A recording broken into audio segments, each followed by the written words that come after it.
Hello class 10th students.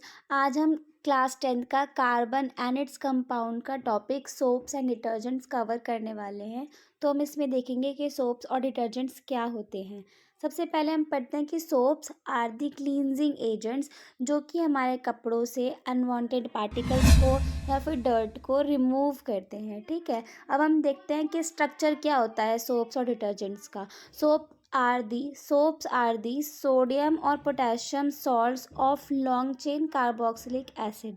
Sodium और potassium salts होते हैं कार्बोक्सिलिक एसिड के। जैसे मैं आपको एग्जांपल देती हूँ, RCOONA। देखो, एसिड क्या होता है, मैं आपको अगर बताऊँ तो एसिड क्या होता है, COOH, ये होता है हमारा एसिड। अगर हम इसका सोडियम सॉल्ट बनाएं तो क्या बनेगा, COONA, ये हो जाएगा हमारा एसिड का salt. Sodium salt, carboxylic acid का सोडियम सॉल्ट क्या होगा, COONA। वैसे ही अगर अगर मैं आपको बताऊं कि जो सोप्स होते हैं वो सोडियम और पोटेशियम सॉल्ट्स होते हैं कार्बोक्सिलिक एसिड के। तो जैसे मैंने आपको एग्जांपल बताया RCOONA, इसका एक सोडियम स्टीयरेट एक बेस्ट एग्जांपल है, जो कि एक सोप है। C17H35, ये क्या हो गया आपका आर। जैसे कि यहाँ पे फॉर्मूले में RCOONA है, तो ये क्या है, कार्बोक्सिलिक एसिड का सोडियम सॉल्ट है। तो यहाँ पे आर क्या हो गया, long chain carboxylic acid, sorry long chain hydrocarbon. तो यहाँ पे फॉर्मूले में अगर आप देखें तो ये क्या हो गया हमारा आर, ये हो गया COONA। ठीक है, हम आगे बढ़ते हैं। जैसे कि मैंने आपको बताया कि जो RCOONA है ये हमारा सोप का स्ट्रक्चर होता है।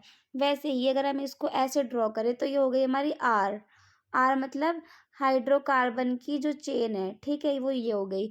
यहाँ पे हो गया COONA, ये हो गई हमारी हाइड्रोकार्बन की चेन, जिसको हम टेल बोलेंगे। इसको जो COONA है इसको हम हेड बोलेंगे। क्या बोलेंगे इसको, हेड। जो टेल होती है वो होती है हमारी हाइड्रोफोबिक हाइड्रोफोबिक का मतलब होता है जो कि वाटर से दूर भागती है, मतलब जो कि वाटर से डरती है, ऐसे समझो। ठीक है, फियर ऑफ वाटर। फोबिया को होता है ना, फोबिया हम किसी भी चीज़ को कहते हैं डर को, फोबिया इज लाइक डर।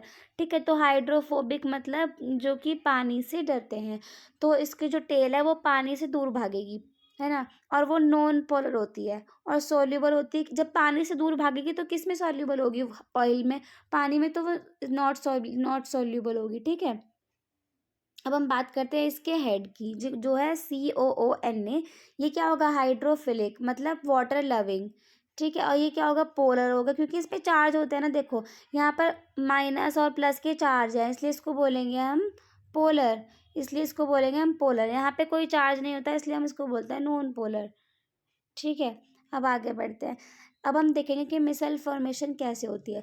जब आप सोप को वाटर में ऐड करते हैं तो सोप के जो मॉलिक्यूल्स हैं वो आपस में ऐसे अरेंज हो जाते हैं क्लस्टर की फॉर्म में, ऐसे, है ना, स्फेरिकल क्लस्टर बना लेते हैं। इसको बोलते हैं मिसल। जैसे कि आपने पानी रखा, पानी के अंदर सोप को ऐड करा, जो मैं ऐसे बना रही हूँ क्या है, वाटर। ठीक है, ये वाटर है।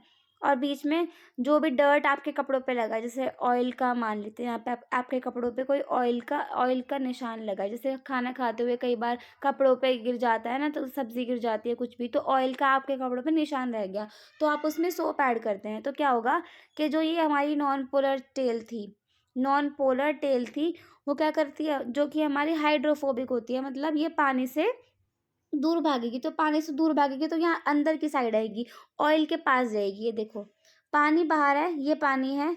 ठीक है, ये टेल है। टेल किसकी तरफ है, टेल ऑयल की तरफ है। और ये जो हमारे COONA वाला है, ये हमारा पोलर हेड है, जो कि किसकी तरफ है, ये पानी की तरफ है, मतलब ये सॉल्यूबल है पानी में, तो ये पानी की तरफ जाएगा। और जो टेल है वो कहाँ जाएगी, ऑयल की तरफ या फिर डर्ट की तरफ, है ना। तो ऐसे हमारा स्ट्रक्चर होता है मिसल फॉर्मेशन का। आई होप कि आपको समझ आया हो।